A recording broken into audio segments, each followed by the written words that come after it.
প্রথম ইনিংসে ৪৭৬ রানের পর বোলিংয়ে নেমেও উড়ন্ত শুরু বাংলাদেশের।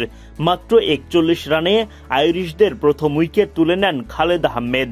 অভিজ্ঞ ওপেনার পল স্টার্লিং বিদায় নেন। ৬৩ রানে গিয়ে দ্বিতীয় উইকেট হারায় আয়ারল্যান্ড। তরুণ হাসান মুরাদ শিকার করেন অ্যান্ড্রু বালবার্নের উইকেট। ক্যাডে কারমাইকেলকে আউট করেন অলরাউন্ডার মেহেদী হাসান মিরাজ। কার্টিস ক্যাম্পারের বিদায় ঘণ্টা বাজিয়ে নিজের দ্বিতীয় উইকেট তোলেন হাসান মুরাদ। ৮৪ রানে ৪ উইকেট শিকার করে উঠতে থাকে বাংলাদেশ। এর আগে দ্বিতীয় দিনের প্রথম ভাগে ব্যাট হাতে দাপট দেখান বাংলাদেশের লিটন মুশফিকরা। আগের দিন ৯৯ রানে অপরাজিত ছিলেন মুশফিক। দ্বিতীয় দিনে সবার প্রার্থনা ছিল একটাই, এই টাইগার ব্যাটার যেন সেঞ্চুরির দেখা পান। প্রথম ওভারটায় বেশ স্ট্রাগল করতে হয় তাকে।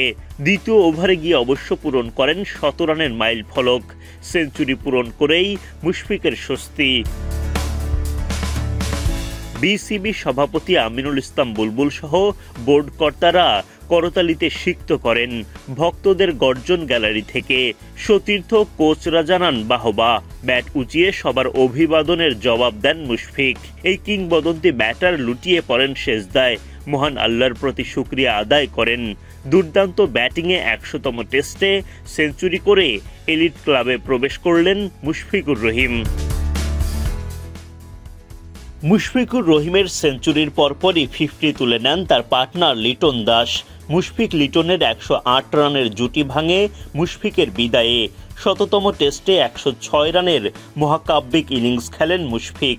তার আউটে ৩১০ রানে ৫ উইকেট হারায় বাংলাদেশ।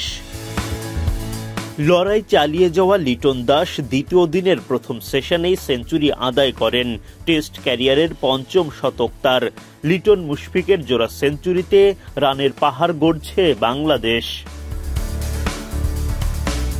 লিটন মিরাজের জুটিতে আরও এগিয়ে যায় বাংলাদেশ। তাদের জুটিতে আসে ১২৩ রান। ৪৭ রান করে মিরাজ আউট হলে এই জুটি ভাঙে। শেষ স্বীকৃত ব্যাটার হিসেবে বিদায় নেন লিটন। ১৯১ বল উইকেটে টিকে থেকে ৮টি ৪ ও ৪টি ছক্কায় ১২৮ রান করেন তিনি। বাংলাদেশকে বড় পুঁজি এনে দিতে দারুণ ভূমিকা পালন করেন।